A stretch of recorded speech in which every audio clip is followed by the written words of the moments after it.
a gente está falando sobre do id, duas vezes renascido, aí eu me vejo também de fazer a pergunta para trazer esclarecimento sobre isso, né?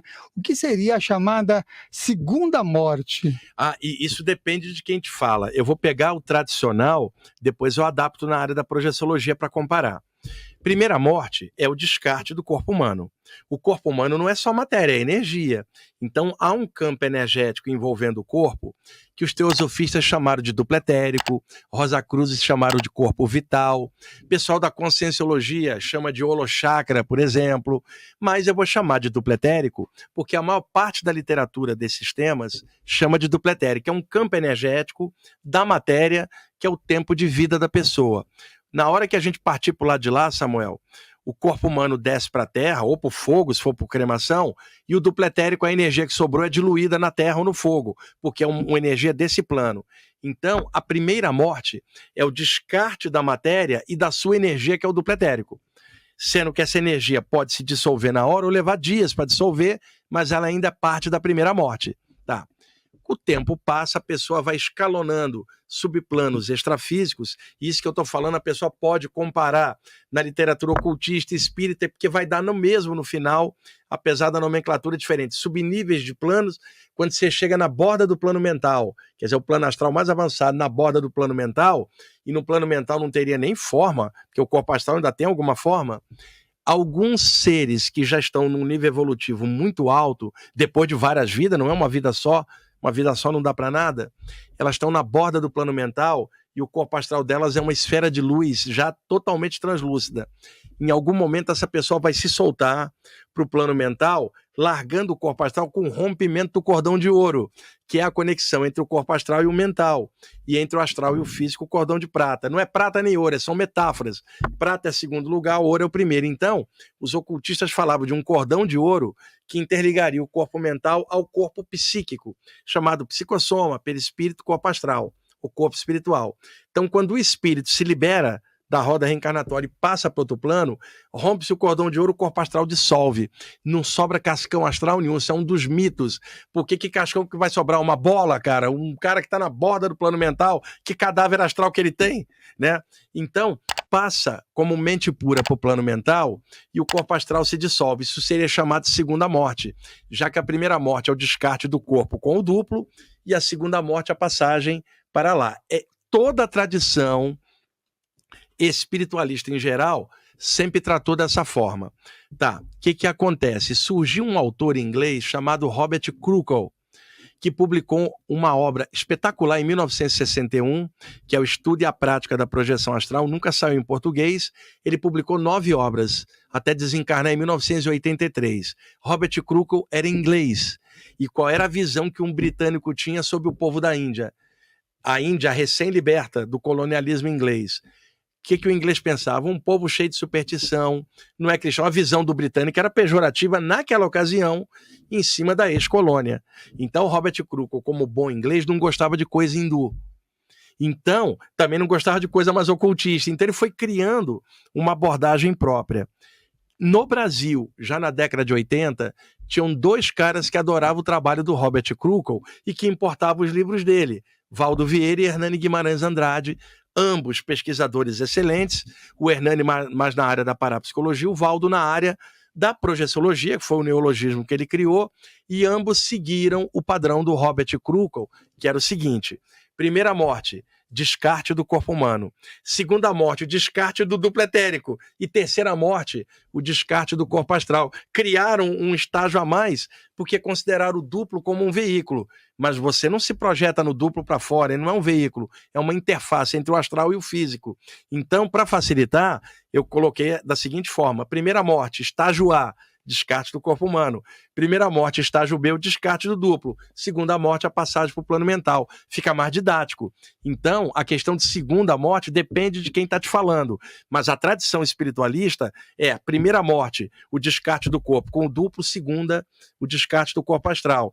Já na área da projeciologia e conscienciologia, hoje com o Valdo, ficou primeira morte, o descarte do corpo, segundo o duplo e terceiro lá. Acabou confundindo, mas não foi o Valdo que fez isso. Robert Krukol, depois Hernani Guimarães Andrade, e o Valdo Vieira encampou do jeito dele. Mas eu não acho isso correto, porque toda a tradição está mostrando outra coisa. O duplo etérico não é um veículo para ser considerado uma morte. Ele é, no máximo, a parte B do corpo humano. É só a pessoa estudar que ela vai ver que o duplo etérico é uma interface, não é um veículo. Uma das perguntas que eu já fiz aqui para diversos projetores também, amigos de longa data, é sobre a relação entre o ato sexual e as experiências fora do corpo. E aí eu emendo com uma pergunta seguinte, já que a gente está falando de planos, que é como e se você já teve também relações prazerosas fora do corpo? Tá. Primeiro, a parte sexual. Isso depende do autor que te fala. Se você pegar uma pessoa reprimida sexualmente, no eventual capítulo de um livro de projeção sobre sexualidade, ela vai falar assim, não faça sexo de jeito nenhum. Você pega um outro que é devasso, ele fala, faça sexo todo dia. E, no entanto, você não é nenhum dos dois, Samuel. Então, você tem que ver qual é o teu contexto, observar o que cada um fala e aplicar no teu contexto. Você pode ter uma pessoa que está 30 anos sem ter atividade sexual e está tranquila e tem saídas. E o outro que está 3 dias sem está desesperado e vai atrapalhar. Então não é o sexo, é como a sua mente lida com a sexualidade, fazendo ou não.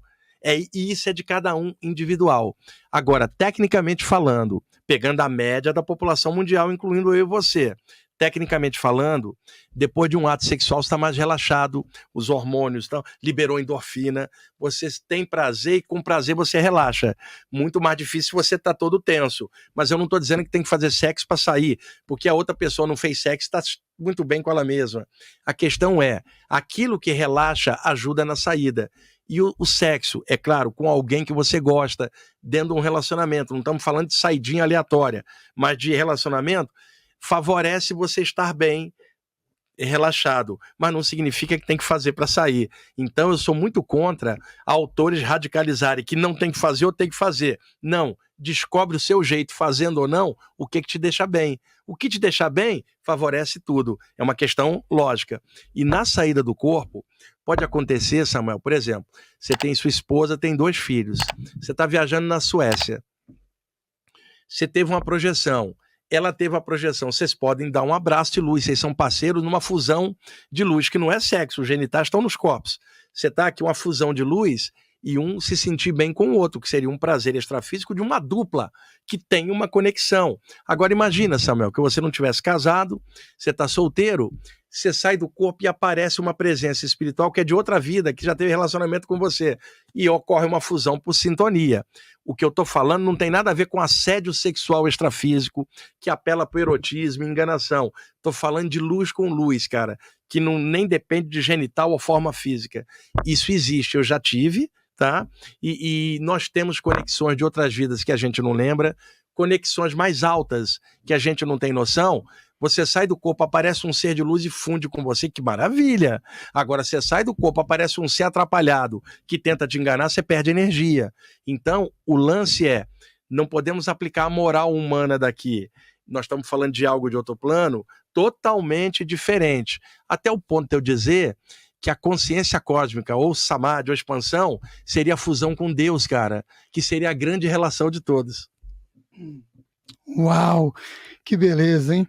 Vou até colocar aqui agora as participações de você, depois da resposta do Wagner, dessa fusão, desse fazer o amor divino, né? Jesus falava o seguinte, amai-vos uns aos outros, mas amai ao Pai acima de tudo. Então você pode ter 1 trilhão de relações, a tua verdadeira relação é com o alto. E outra, essa é altamente evolutiva. Uhum. Você sabe que sua fala me lembrou do vinho místico do Rubaiyat. Rubaiyat. Que beleza, hein? O vinho do místico. O vinho do místico. Excelente. Você acabou de assistir a mais um corte da TV Consciência Próspera. Espero que tenha gostado. Caso tenha interesse em assistir o episódio completo, clique no link na descrição deste vídeo. E se você quer receber mais conteúdo sobre desenvolvimento pessoal, espiritualidade e autoconhecimento, se inscreva aqui no canal. Gratidão e que as melhores energias cheguem até você.